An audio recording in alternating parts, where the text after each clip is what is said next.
Phillipsburg Land Use Board Meeting, August 25th, 2022.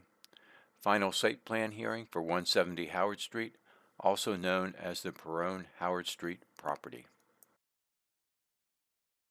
The meeting back to order. Sorry. At this time, we'll have a public hearing on 170 Howard Street, final site plan. I am recusing myself from this hearing and turning it over to Vice Chairman Swift. Kelly, can you keep a roll call since you have to recuse yourself? Mr. Bronxman. I'm good, you present? You're here. Mr. Hansack. Here. Mr. Penrose. Here? Mr. Turnbull. Yes. Councilman Kennedy. Here.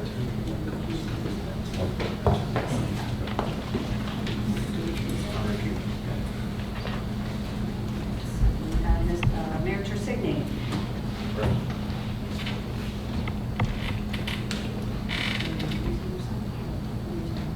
You have to say whether you're participating or refusing.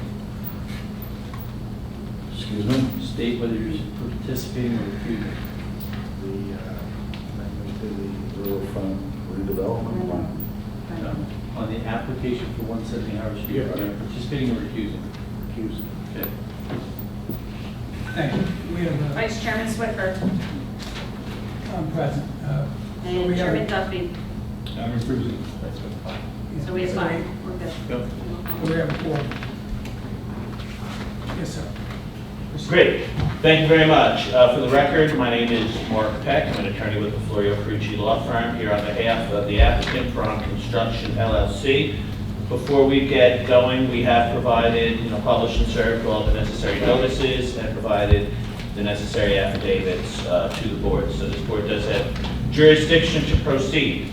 Back on January 27 of this year, this board granted preliminary site plan approval with bulk variances to permit the construction of an approximately 420,000 square foot industrial building with associated improvements on land located at 170 Howard Street, which is block 2102, lot 2.02, and to raise the structures at 560 and 562 South Main Street, which is lots 1 and 3 and block 2105. That'd be for roadway improvements and signal reconstruction to accommodate traffic to and from the site. So we're now here for final site plan approval. And as Mr. Wilhelm will tell you, when you're reviewing an application for final site plan, the board's review is limited to determining whether the development plans conform with the zoning and site plan ordinances, as well as any variances that have been granted. Here, we've submitted final site plans based upon the preliminary approval, and will comply with all the provisions and conditions of that preliminary approval. We've received and reviewed Van Cleef's July 22nd, 2022 review memo, as well as the fire chief's September 22nd, 2021 memo, which was updated August 5th of this year. And as set forth in our response letters of August 5th and August 23rd, we agree to comply with virtually all the comments in those review letters, but there are a few items that do call for testimony, which of course we'll provide. So here tonight we have the following witnesses. We have Brad Bollard, he's our site engineer. We have John Witchner, who's our traffic engineer. Oliver Franklin, our architect. And then our planner, John McDonough, if he's needed, as well as our LSRP, Richard Lev, if he's needed. With that, we are ready to proceed.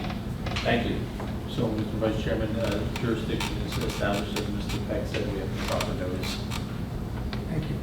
Great. I'd like to call Brad Bollard, please.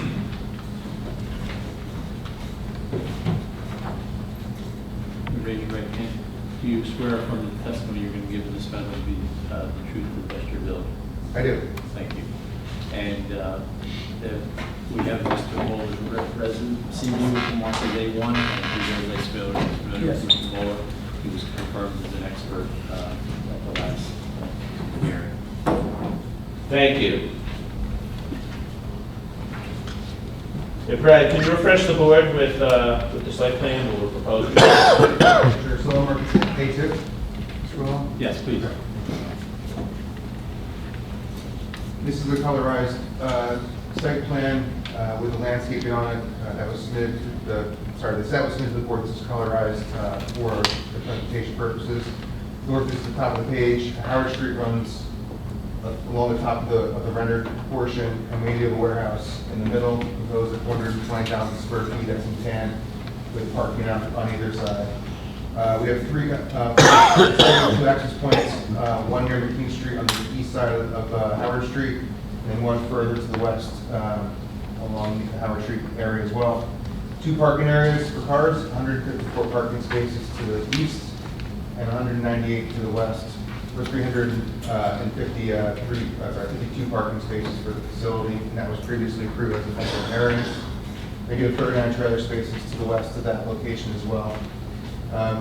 For the overall site, we also did maintain the access drive that goes to the park to the southwest of the property, to the west in that location. As part of our proposal, we are proposing to remove the overpass, the old rail overpass, that we have free access to those parking spaces for emergency vehicles in the event that it needs to be used at this parking lot at that location.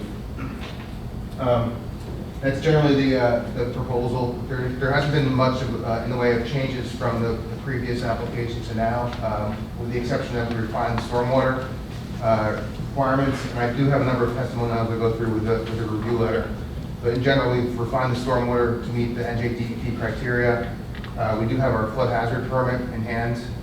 There were a number of comments in the stormwater section of the Van Cleef letter that we asked to review above and beyond the DEP criteria, and we would certainly do that as part of our approval.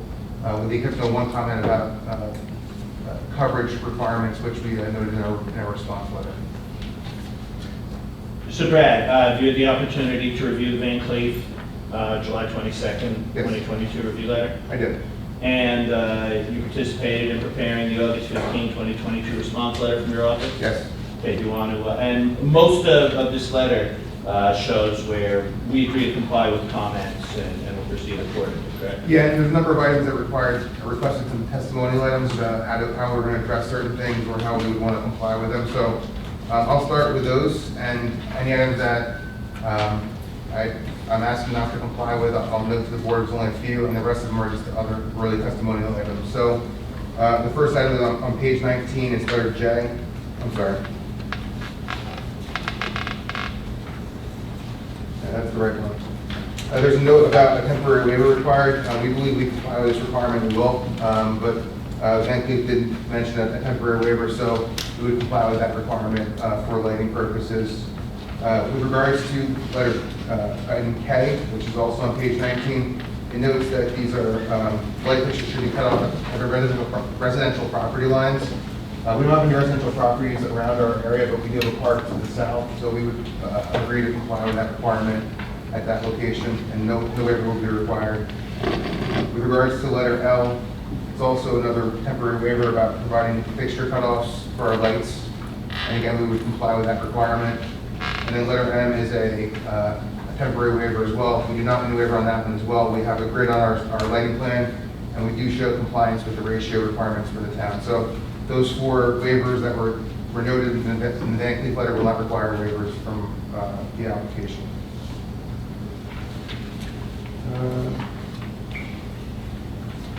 I'll move to, page 20, letter P. As part of our preliminary approval, we agreed to add sidewalks along the north side of the car parking spaces, and then also to provide a sidewalk to the west of the trailer spaces to provide access for anyone that may park over there and walk in that location. To satisfy the waiver requirement that was granted as part of our approval.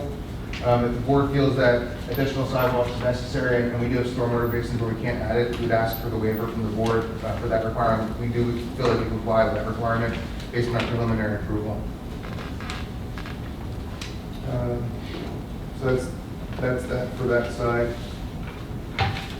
I'll move into the technical comments, which starts on page 21. And it's 1B regarding the existing conditions and annexing notes. I'm sorry, that's the wrong one.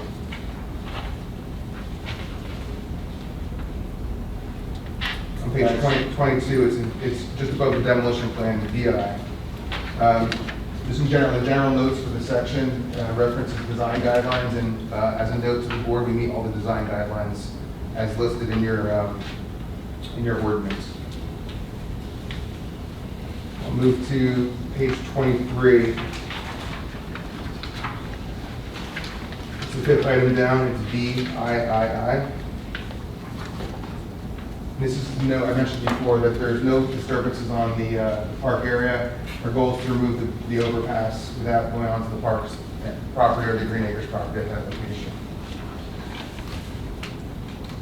With the exception of, I guess the next one down would be IX, which is just below that one. And we're noting that we do need approval from the rail line to provide our stormwater discharge below them.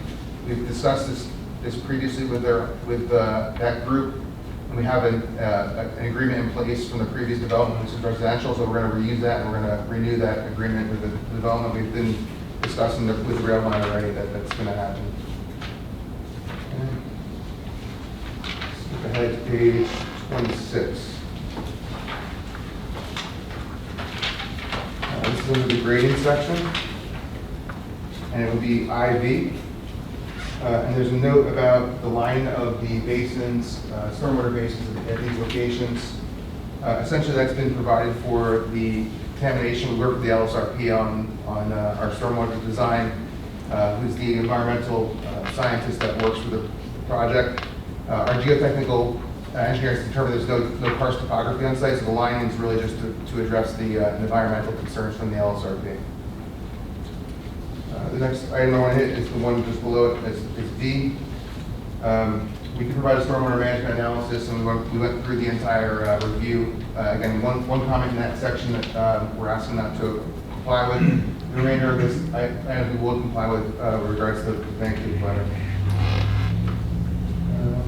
Moving on to page 28, under soil erosion. There's a note about a tire wash station, so we've agreed to do that. Tire wash station, we're going to evaluate if that needs to be manned or not as part of the construction. I would expect we'd start the tire wash process without a manned operation. We'd have a hose at that location. And if that doesn't work and working with Van Cleef in the field, we would have someone be manned at that location as part of our construction. Coming down to I guess 3 bullet points down would be IV. With regards to a soil erosion street sweeper, we would certainly use a street sweeper if we needed to use it for anything that tracked on the Howard Street or McKean.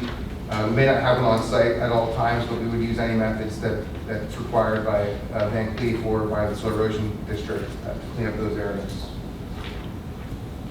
Okay. Moving ahead to page 32, the XV, second one down.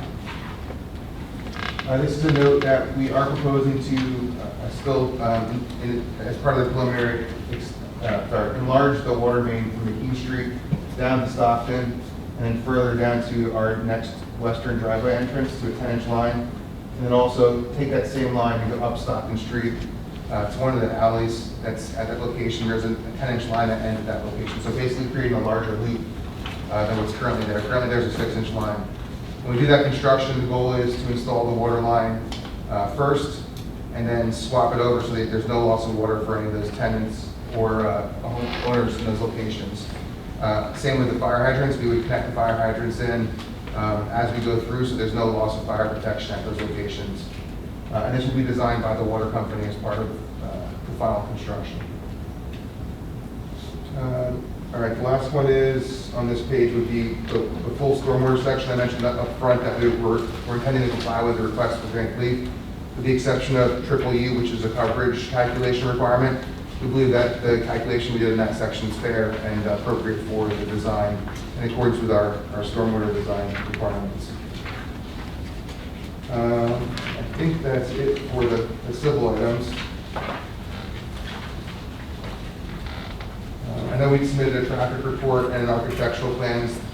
Architectural plans haven't changed since the preliminary, so we can have the architect come up here and talk about some of the comments in that section, or I can try to hit them if the board prefers.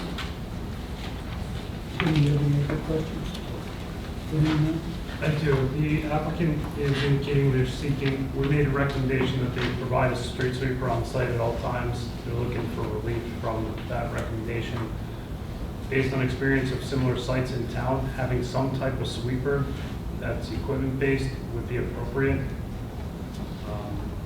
Doesn't necessarily have to be the traditional road sweeper you see, but it could be a three-wheel sweeper that you might see more on the utility job. At least if we end up tracking a load drops mud down or tracks mud down on Stockton or Keene, we can get that swept up before it gets onto South Main and throughout the rest of the town.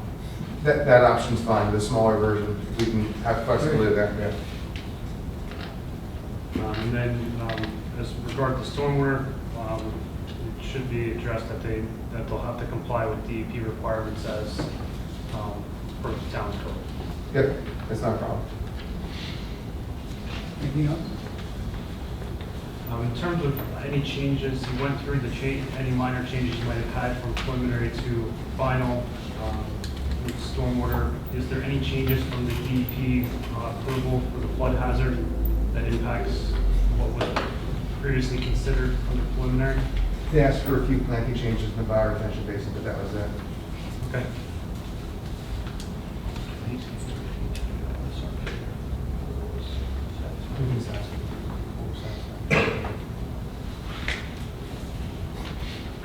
The other aspect is we discussed lighting. We provide testimony that you intend to comply with the town code, so we'll just have to, as a condition, I would recommend if it is actions taken that I can verify that it's compliant before construction.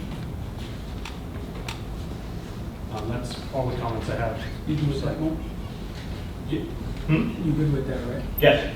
Yeah. Mr. O'Brien, we did submit a report from the LSRP, but not until August 23rd. Was that report satisfactory, and will the board need to hear, because it's, highly technical materials. Does the board wish to hear testimony from the LSRP? I recommend from the board to at least hear overview from the LSRP. Our technical review letter was related to LSRP, was to understand if any of the site improvements and the site remediation cleanup would impact each other. That would come up during the time of construction. They did submit a technical report to address our concerns, but I think for the board's benefit, it would be helpful to hear from the LSRP directly. Okay, no, that's fine. He's here. Okay. So are there any further questions from the board or the public for Mr. Boulder? Well, not for the public. No, not for the public, just for the- Oh, okay, yeah. No, okay, that's going to be at the end. Okay. Okay, well, thanks, thank you. All right, do we want to we'll call Mr. Lev up now, who's our LSRP. Can you give us an overview? Correct. Do you swear from the testimony you're giving this matter will be the truth to the best of your ability? Yes, I do. And we're going to mark as Exhibit A3 is CV, which I've reviewed, and I would recommend be adopted as an expert. Should be. Very good, thank you. Mr. Lev, you've had the opportunity to review the July 22nd Van Cleef report, I did. and you're familiar with the site? I am. Okay, and in what capacity are you familiar with the site? I've been involved with the site since 2005. At that time, I was the project manager for Mel Tully and Associates. We were subsequently acquired by GCA Environmental. At that time, I was the project manager. I oversaw the preliminary assessment, site investigation, remedial investigation, and preparation of a remedial action work plan. That all got sent to DEP and was approved in 2006. And what are the environmental conditions on the site? The predominant concern is that the site is blanketed with historic fill. It contains contaminants consistent with what people would commonly know as urban land. I don't want to bring everybody back to high school chemistry, but we have lead and polynuclear aromatic hydrocarbons in the soil. We also have a couple of hotspots that are proposed to be remediated at the onset of the redevelopment of the property. They're relatively localized areas, and they would be in the upland area close to Howard Street. And you submitted a report dated August 22nd, 2022? I did. Okay, is there anything from that report that you wish to bring to the board's attention? There was a comment that Brad had made about the stormwater and particularly the infiltration issue. Because the site's blanketed with contaminated fill, the department, the NJDEP stormwater management rules do not want you to infiltrate rainwater into the ground. So to that extent, though all the heavy lifting was done by Brad and his crew, the intent was they're going to have some permeable pavement underlain by stone, and to prevent infiltration, they'll have I believe it's a 40 mil barrier under these areas, so that water does not flow into the subsoils. And they also would be lining the basins in a similar fashion. The idea is that it prevents infiltration, protects the environment, and is consistent with the DEP stormwater rules. And all of those are being followed. Great, thank you very much. Good time. If you could just, as part of our review, the one aspect that became an issue on a similar project is there any conflict you saw with the proposed landscaping and the remediation plan and or capping plan? No. The remediation and capping in the normal scale, in the normal scheme of events, capping of historic fill with the contaminant levels that we have require both engineering controls, cap, building slabs, landscape areas, and an institutional control, the deed notes. The construction that's proposed is consistent with DEP guidance and requirements for a non-residential property. So the landscape plans are all satisfactory from an environmental standpoint. The hardscape, called it, is suitable for protection of human health and safety in the environment as well. So the plan would be the site gets graded out, the improvements get built, the hardscapes go in, the landscaping goes in. At that point, a deed notice is executed and a soil permit is obtained from the department. At that point, the site gets my sign. Thank you. That addresses all my prior letter I issued. Great, thank you. Any other board questions for Mr. Lau? All right, thank you very much, Rick. You got it. Appreciate you coming out. Okay, next we'll call John Witchner, our traffic engineer.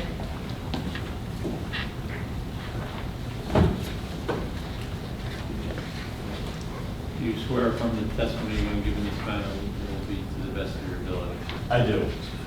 The truth is the best of your ability. We have Mr. Wickner's CV, we'll mark that. He's been before us before, and no need to qualify him. And that's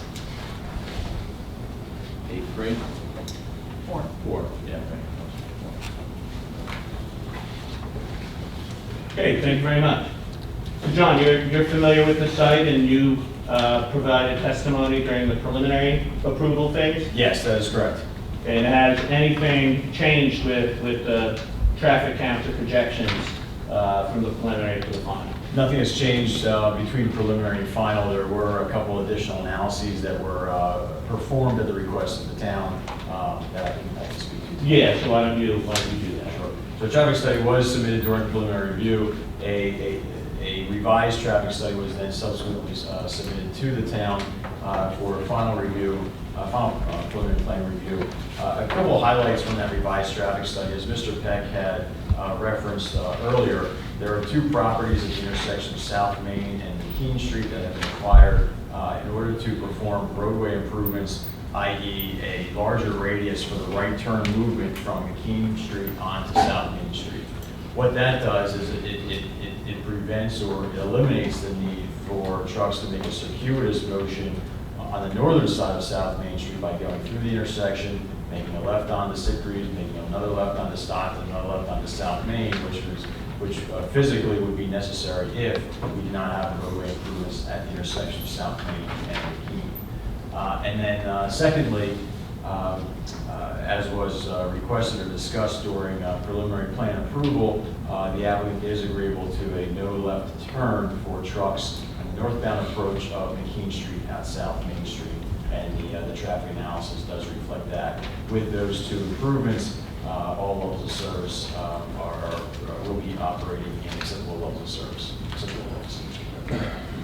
Great. Have you had the opportunity to review the Van Cleve July 22nd letter? I have. Specifically on page 44, comment number 3, it's headed by the heading Trip Generation Comparison Letter. There are 4 sub-comments under item number 3. A and B are really combined. Since these comments have been issued, the revised traffic impact study has been submitted to the town, which reflects the revisions and improvements which I just discussed. Items C and D really kind of go hand in hand. There is a request to ensure that the end user does not exceed the approved trips in the traffic study, and then also subsequently to that, a request for a post-development or post-occupancy traffic count, again, to ensure that trips remain consistent with the traffic impact study. We understand that request and that requirement, and we have no concerns with sharing the operations of the end user and then backing that up with a post-development study afterwards. Great, thank you. Is there anything else that you'd like to bring to the board's attention in connection with this application? No. Thank you very much. Does the board or Mr. O'Brien have any questions for Mr. Witcher? I do. As it relates to the fire lane along Howard Street or the spaces, there's potential that an extended area of parking restricted may be required through the building code that's being evaluated, that potentially the architect may be able to testify to. Do you find with the operation of the site, if that fire lane has to expand along the frontage of the building, that impacts your prior study?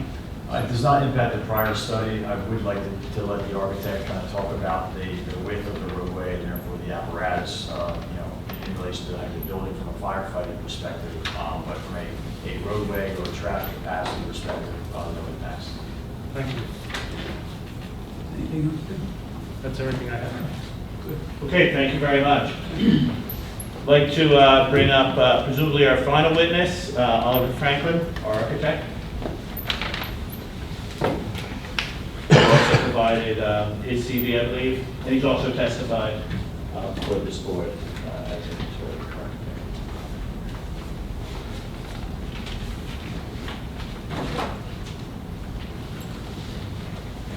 Do you swear from the testimony in this matter will be to the best of your ability? I do. And we will mark his CV at 85, and he's accepted as a technical expert. Thank you very much. Mr. Franklin, you prepared the architectural plans for this project? Yes. And you presented these plans during the preliminary phase of this approval process? And have there been any changes to the plans that you presented, any changes to the plans since preliminary to the present? Okay, can you just, explain to the board, refresh their memory as to, what the building will look like? Okay, so, we have a 420,000 square foot structure. One of the comments was why we didn't have an entry off of Howard Street. Well, based off of topography and the slope of Howard Street, it really was impractical for us to try to develop an entry off of there. So what we decided to do was to put our main office entries on either end of the structure. Mark, can you just tell us what that is, mark that as 672? Floor plan. Okay. And this would be A6? Yes. Is that the one dated June 8, 2021? It's dated August 6th of 21. Okay, thank you.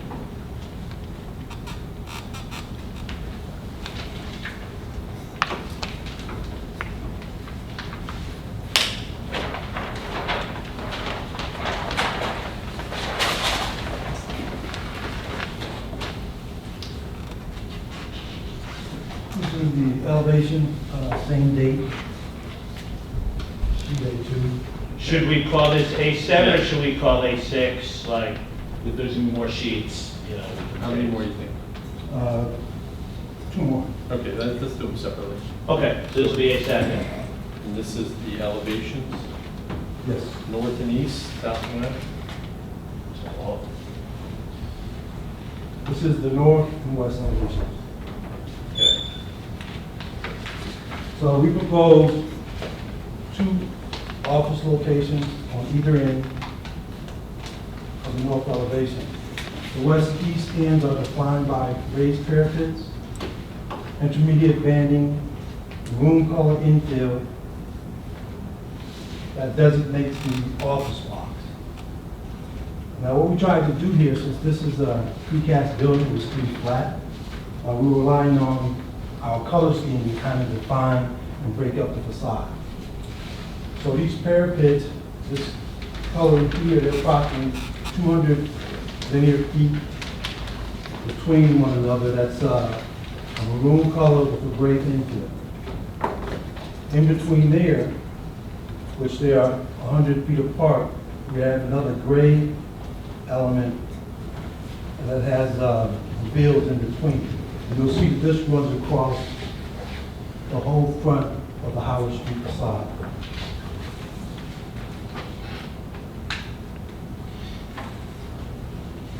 Now, one thing that happens on Howard Street is on this end, our slab is 5 feet below grade. On the opposite end, it is roughly 15 feet below grade.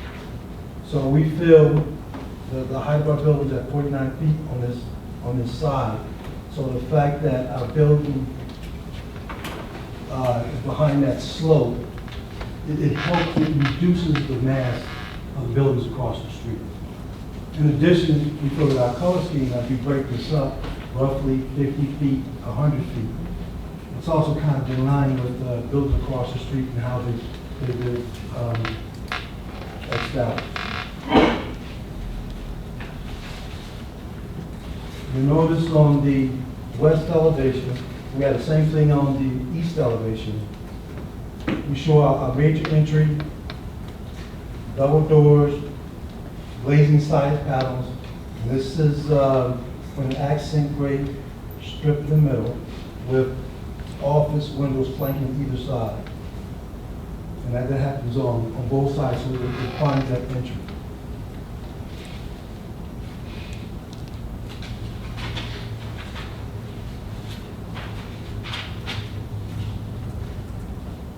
Now, if you take a look at kind of the development requirements, they talk about having a cornice. We believe that as we raise the parapet and lower the parapet, that helps again break up our facade here. In addition, we have a base that carries throughout this structure and happens on the other side. We have a reveal and also a pink strip to define that.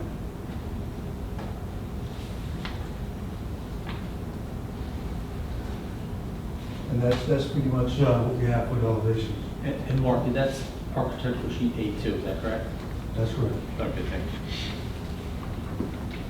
And can you identify the locations of the FDC connections? Is that depicted on this, or is that on a different exhibit? That's not depicted on architectural. Okay. Oh, okay.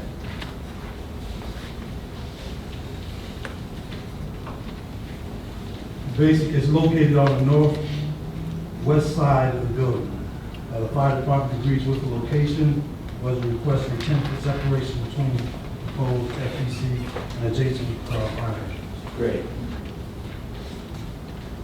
And you've had the opportunity to review the Van Cleef July 22nd letter and the architectural comments? Yes, we have. And you have taken any issue with anything contained in that? No. Just addressing some of the comments. The first part of this presentation really dealt with item A Right. of that. Item B, we just addressed as far as the FEC.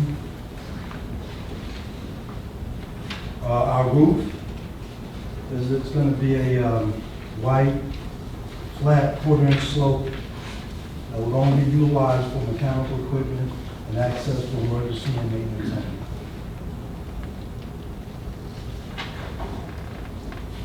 only. We talked about the fire lane. We're going to leave that for last.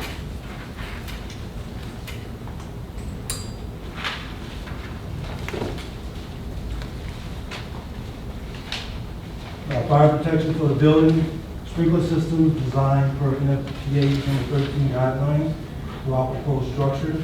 The detail and classification of the design will be determined during the design process. Building numbering and door numbering will follow requirements of the police department and fire department. Our lighting fixtures are approximately at 25 feet. That's less than 30 feet required, and the placement is based off of civil drawings.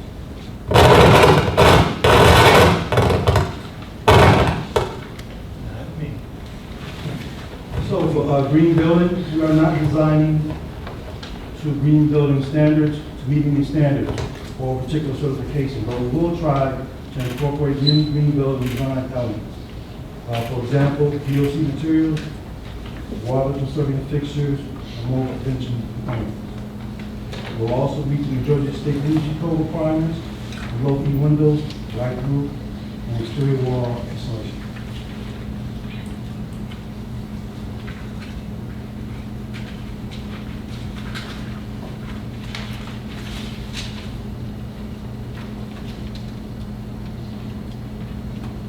Noise and odor, that will be per the tenant that will be coming into the building. So that will be addressed at that time following the codes and regulations. Fire lane, did we discuss that? Yes. So the fire lane, as we read the code, the fire lane shown on site layout C303 meets the requirement of IFC 2018 code per section 503.1.1. And basically, what that says is you have to be within 150 linear feet of any part, perimeter part of our building. So on our west, east, and south side, we meet that easily. On the Howard Street side, those intermittent parking areas, we more than have less than 150 travel distance to meet that requirement. In addition, typically, the fire access roads are 20-foot minimum. So if we look at Howard Street, which is roughly 39 linear feet, if you subtract 10 feet for the parking area, you're still left with plenty of room for a apparatus to transit down the front of the Howard Street side. So based off of those two facts, we feel that having parking in that intermediate fire area meets code. Okay, is there anything else you'd like to bring to the board's attention? Just one other. Great.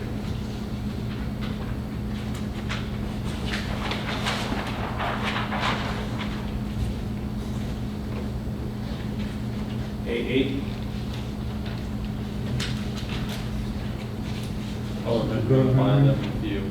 Okay.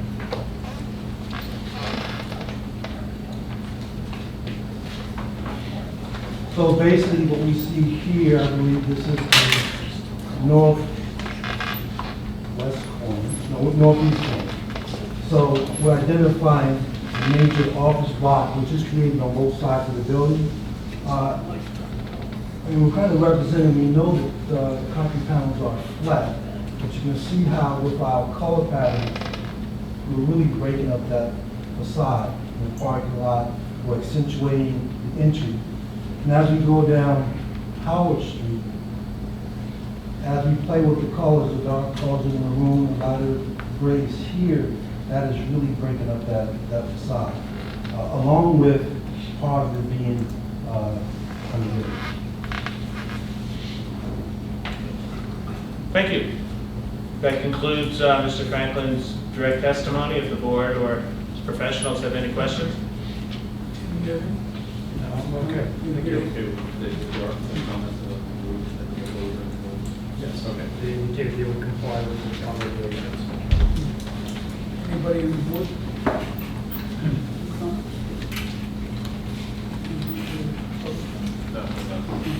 Okay, I believe that concludes our direct case. Okay. Thank you. Now we open it to the public. I just have one question. Oh, go ahead. Fire chief's last. Yes. You want to Do handle you it? want me to do that as an exhibit Yes. also? Aye. Fire Is chief. that January? It's actually updated status August 5th. Fire chief status is being directed. Good. Yeah, and we'll comply with all the requests and conditions contained therein. Thank you. Thank you. Okay, so anybody from the public, state your name, address. Kevin Kaiser, 563 South Main. First of all, Spell your last name. Keyser, 563. Thanks. I live right across from 560. First of all, in December, I had to call the town, have the property shoveled. Right now, if I go park on McKean, I have to let my passenger out before I park. The weeds are as high as my waist. We have school August 29th. Really? See, you guys all vote, but I get it shoved down my throat.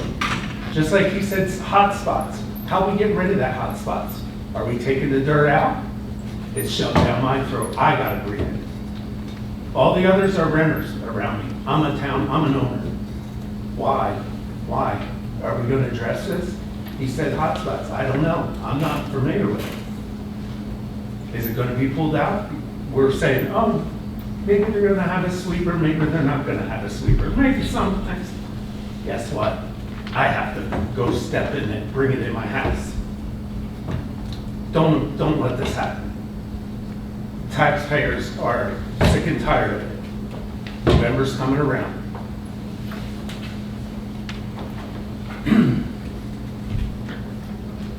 Anybody else?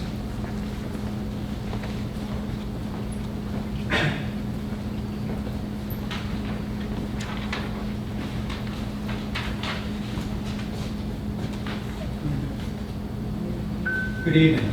State your name and address. David Morissette. Turn the microphone towards you, please. Is that better? That's much Oh, wow. David Morissette, 5 Fairview Heights, Phillipsburg, New Jersey. About 30 years ago, my family chose to live in Phillipsburg. We love Phillipsburg, and that's why we continue to live in this great town. We raised our family in Phillipsburg. Other than the residents of Phillipsburg, the Delaware River is its greatest asset. And I'm sad to see that we're discussing putting a warehouse on the riverfront of the Delaware River. I'm asking you to table the site plan hearing this evening, or your vote on it, I should say, and to vote on anything else regarding the Peron Howard Street property.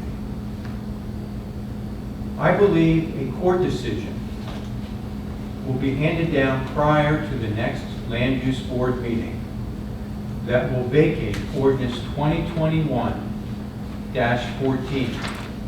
Ordinance 2021-14 is the ordinance that rezoned the Peron Howard Street property to industrial.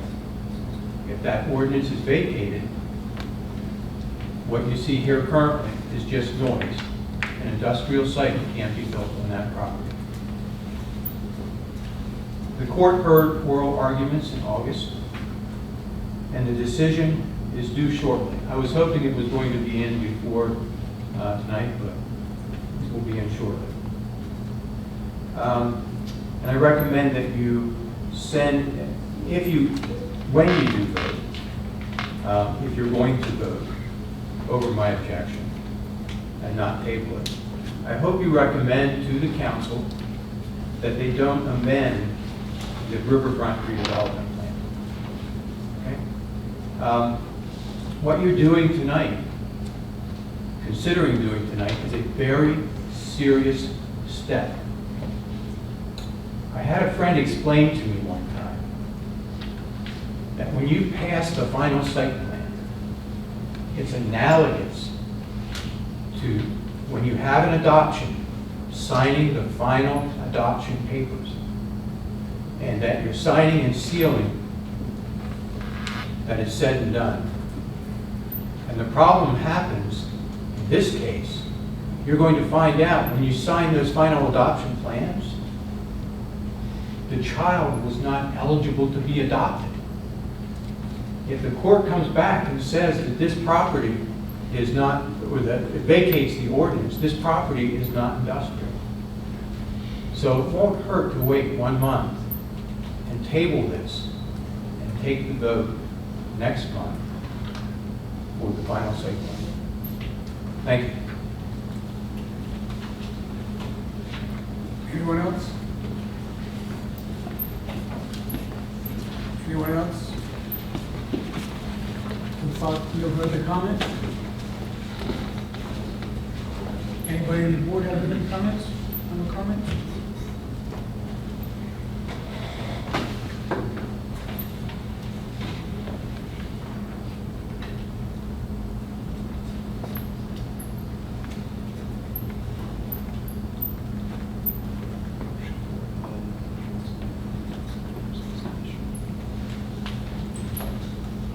So, Mr. Peck, there were some temporary waivers that were granted, design waivers. They start on page 17 of Mr. O'Brien's review letter.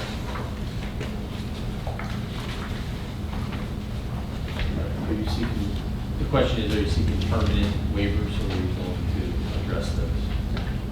If you look at page 17, 2A, B, and C. Yes, I'm getting Yeah, I'm sorry. I believe those are set forth in the polar August 15. So, page 17? Yeah. 2A, B, and C Yeah. are waivers that were granted and still are being asked for, but they weren't temporary, they're permanent. Okay. Yes. All right.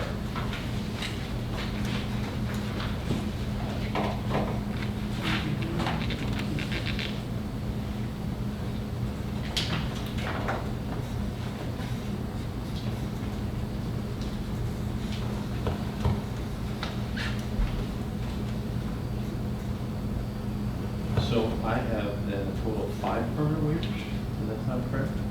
Those 3, and then I have permanent waiver for curb islands at every 5th row parking, and permanent waiver regarding shade trees.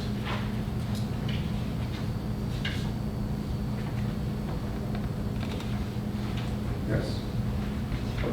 Yes. Do you see any others? No. That's- Okay, Yep. thank you.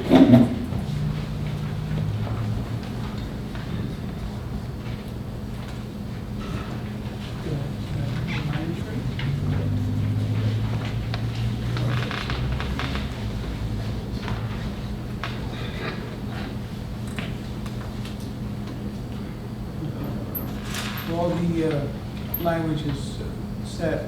I need a motion to go forward. You're seeking a motion from anyone on the board to Any, a motion for anybody on the board to do whatever do the they final, want. final approval. For a motion. They were seeking final site plan approval with cited design waivers. I'll make them. I'll second. So, Mr. Crossman, Mr. second. Kelly, roll call. All right, hold on a second. So it's going to be a motion to grant final conventional site plan With the five with permanent correct. Who seconded it? Ken Rose? Yeah. All right. Is there any discussion on that amongst the board? There being no further discussion, Kelly, roll call. Mr. Bronson? Yes. Mr. Nivesek? Yes. Mr. Penrose? Yes. Mr. Turnbull? Yes. Councilman Kennedy is recusing himself. Mayor Trissady recusing yourself? Vice Chairman Switber? Yes. And Mr. Duffy, recuse. Thank you very much. Appreciate your time.